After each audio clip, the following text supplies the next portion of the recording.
Hi, this is Professor Fernandez. We're going to work on class notes B in lesson 16. So in the previous class notes, we row reduced a matrix which had complex numbers in it. And this example is going to show you how that process comes up when you're solving x dot equals ax systems.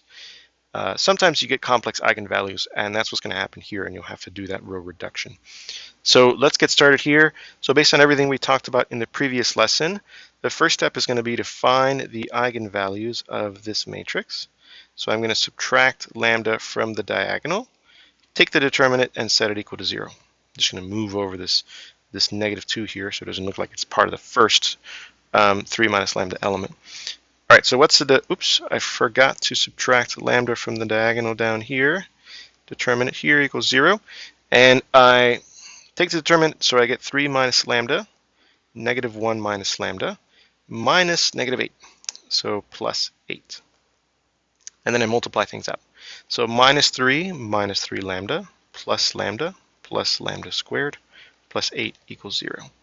So lambda squared, this combines to -2 lambda, and then -3 plus 8 is plus 5 equals 0. So I'm going to use, it doesn't look like things factor out here. The only factors of 5 are 5 and 1. There's no way to combine that to get -2. So I'm going to use the quadratic formula here to solve for lambda. So I get negative b plus or minus the square root of b squared minus 4a is 1 and c is -5. C is 5. Change that there. C is 5. All over 2. All right, so what do I get? So I get 2 plus or minus the square root of 4 minus 20. 4 minus 20 is -16. And then that -16 under the square root, I can split up into -1 square root times square root of 16. The -1 becomes the I, and the square root of 16 becomes the 4. 4i. And then I divide everything by 2, and I get 1 plus or minus 2i. So all of this work tells us that lambda is 1 plus or minus 2i. As in the CC solved case, second order ODE case, we do not get any new solutions if we consider the eigenvalue with the negative imaginary part. So we would just repeat the same general solution as we get by considering the eigenvalue with the positive imaginary part. So I'm going to ignore this eigenvalue because it literally does not produce any new information. And I'm only now going to focus on finding, proceeding in the problem with only this eigenvalue. Let me point out that, well, I have one more step to do actually. So if I take this eigenvalue and I put it back in this matrix to find the eigenvectors, so let's see what happens. So I have 3 minus lambda, so this is 3 minus 1 plus 2i. And then I keep the -2, keep the 4, and then I have -1 minus lambda. -1 minus 1 plus 2i. And I want to row reduce this to find the eigenvector. Okay. So then let's see what I get when I simplify. I get 3 minus, I'm looking up here, I get 3 minus 1, that's 2. And then the negative stays to be -2i. And then I get -1 minus 1, that's -2. And then the negative also stays, -2i, 0, 0. Okay, and then this matrix, if you can, augmented matrix, if you can kind of just keep this in your mind for a moment, what I'm going to do is I'm going to scroll up and show you that we've actually already found the, we've already row reduced this and solved it. So let's scroll up over here to the previous example, and that is, if you can remember it, that's exactly this matrix: 2 minus 2i, -2 minus 2i, and then -2 and 4. So that's back down here. 2 minus 2i, -2 minus 2i, -2 and 4. So I did that very deliberately in the previous example, both to shorten this video and also to focus just on one thing at a time, which in that setting was to row reduce a matrix with complex numbers in it. So I'm going to put down a bunch of dots here and say see video for class notes A. And then I'm just going to scroll up and borrow what we found for class notes A. Okay, so we had done all this work here, and you can see I even mentioned in that video that this was going to happen in the next video. You can see that this is the eigenvector that I chose after the row reduction. So 1 plus I and 2. So I'm going to go back down here and write that over here as my eigenvector. Implies V equals 1 plus I and 2. Okay, so I have my eigenvector and I have my eigenvalue. So I'm gonna declutter things here so that we can talk about how we piece this together to find the general solution.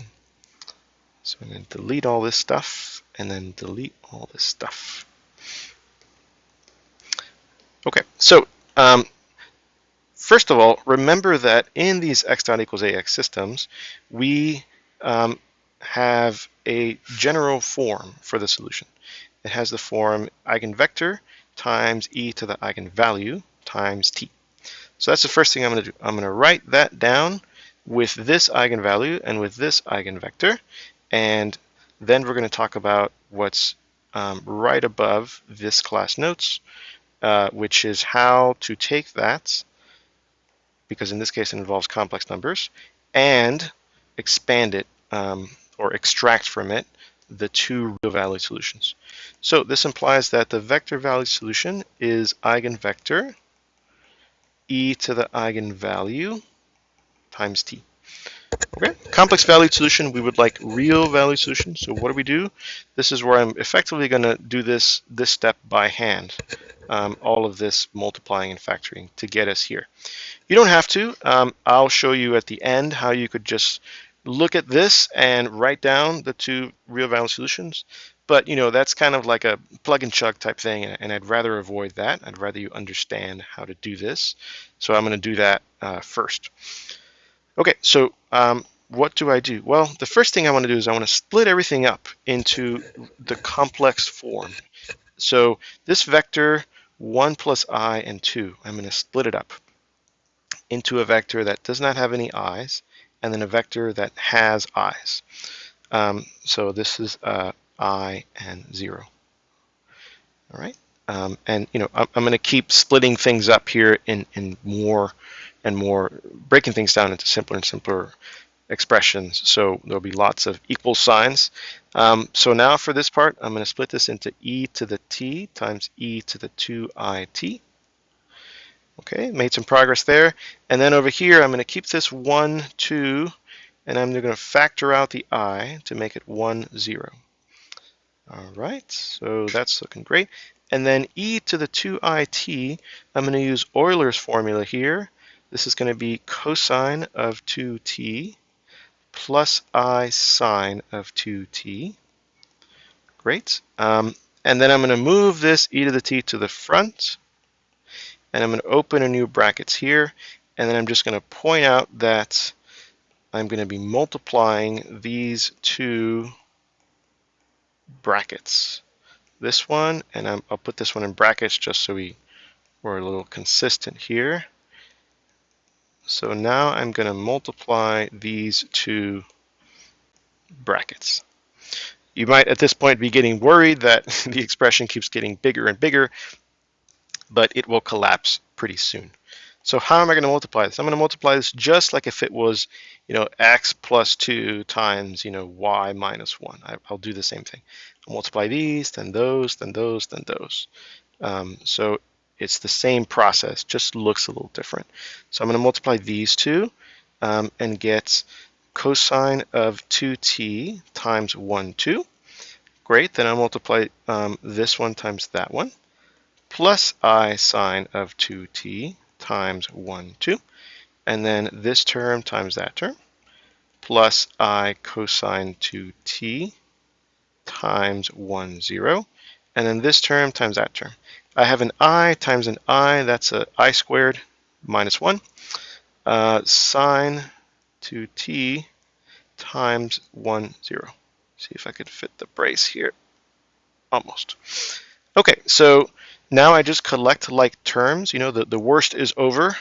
This does not have an I. This does not have an I. So I'm going to put that in its own little parentheses here. 1, 2 minus sine of 2t times 1, 0. Great. And then this one has an I, and so does this one. I will factor that out. Put it in its own parentheses. 1, 2 plus cosine of 2t, 1, 0. Great. See if I have enough space here. I'm pushing the limits. And then I'm going to multiply in the e to the 2t. So see if I can save myself some writing here. And we're going to say duplicate. Fantastic. There we go. And then plus e to the t times I. And let's do another duplicate here. It'll probably take some of this brace with it, but that's okay. Put it there, and then we will erase that little part. Okay, so now you can see here, I'm just going to use a little bit of the space that I've left over down here. You can see here how we're going to extract the two real-valued solutions. And I talked about that in the page up here, but I'll go up here anyway. I'm going to use this theorem. So I now have a solution that looks like real-valued solution plus I times real-valued solution. This theorem tells us that, oh, if I have that, then I just take this one, y of t, and this one, z of t, and they're each real-valued solutions to x dot equals ax. So I'm going to scroll back down and say, okay, so this is x1 of t, and this is x2 of t. Okay, so that's my x1 and my x2. So I am going to go ahead and see if I can copy that to the next page to continue the problem. So we're going to paste it here, paste. Okay, and get rid of some of this extra stuff. All right, so this is x1, and that one is x2. So let's move this around. This is x1 of t. Okay, and then this is x2. I eliminate the I. That was the whole point of the theorem, that I take the real part of the solution, the complex value solution, and the imaginary part of that, and each of those are real value solutions. So that and that are solutions to the original system. Great, but we're not done yet. We're almost there. We're maybe like 80% done, because the question asked us find the general solution, and there was also an initial value. So, right, so now that we want to find the general solution, we are going to go back to the previous lesson and invoke the argument in class notes B. So from class notes B in previous lesson, I'll talk through it, but certainly you can scroll back up there or look at that video again to remind yourself. What we need to verify are a few things. We have found two solutions to a system of two first-order ODEs. We know that the dimension of the vector space of solution to such systems is 2. So we found two solutions in a two-dimensional space. We would like to show that they're linearly independent. To do that, we can select our favorite t-value, right? And as I have said earlier, usually we choose t equals 0. So let's do that here. And if those vectors that result are linearly independent, then the vector valued solutions they came from are linearly independent. And then we combine that with the two solutions in a two-dimensional space. Two linearly independent solutions in a two-dimensional space automatically span. We combine those two, and then we get our conclusion that these two will be a basis. So if I substitute t equals 0 into x1, that goes away. It becomes 1. This becomes 0, and this becomes 1. So I just get 1, 2. So that's very nice. if I substitute 0 into x2, this is 1, this is 0, cosine of 0 is 0, and this is 1, so I just get 1, 0. To show that these are linearly independent, I can just put them into a matrix, take the determinant, I get 0, minus 2, negative 2, not equal to 0, so the columns of this matrix are linearly independent. That's one of the results that we had talked about in the linear algebra unit. And the columns are exactly these two vectors, so these two vectors are linearly independent. And then the rest of the argument kicks in, so that we talked about a minute ago. So it implies that the general solution is c1 x1 of t plus c2 x2 of t, where x1 and x2 are these vector valued solutions up here. Great, so we found the general solution. And we're almost done. Now we're about 90% of the way done. I'm going to scroll up and remind you that in this problem, seems like a never-ending problem, there was a initial condition, 1, 5, right? And part of the reason why I wrote it this way, I could have written a shorter problem, is because I really wanted to use this almost like a capstone, right? To make sure that we put in everything that we have learned and understand how it all fits together. So now we are going to apply the initial condition, 1, 5.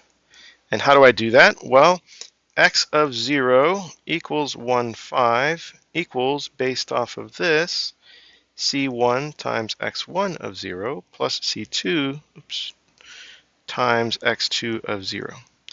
I know what x1 of 0 and x2 of 0 are. So I'm going to put that in here. 1, 2 plus c2, 1, 0 equals 1, 5. Okay, so I'm left solving this system. What is the system? So I can write it down in different ways. So remember in the column space lesson, we had a result that this equals the matrix formed by using these vectors as columns times c1, c2. So if you don't remember that, then the other route would have been to say, well, I get the first equation is c1 plus c2, and the second equation is 2c1 plus 0, c2, and then to just take this and write it in matrix form. That would have gotten you to here. Okay, so excuse me, at this point, we have the system 1, 1, 2, 0, and we can solve it any way we want. We could do row operations, for example.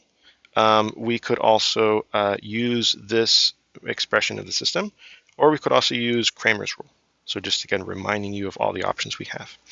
Because of the 0 here, I'm going to opt for the fastest thing to not make this video even longer, right? And I'm going to go over here. So what do I do to solve there for C1 and C2? Well, the second equation is already stone's throw away from being solved. The second equation is 2c1 equals 5. So that tells us that c1 is 5 over 2. Great. And then I take that c1 and I plug it into the first equation. So that's going to say that 1 equals c1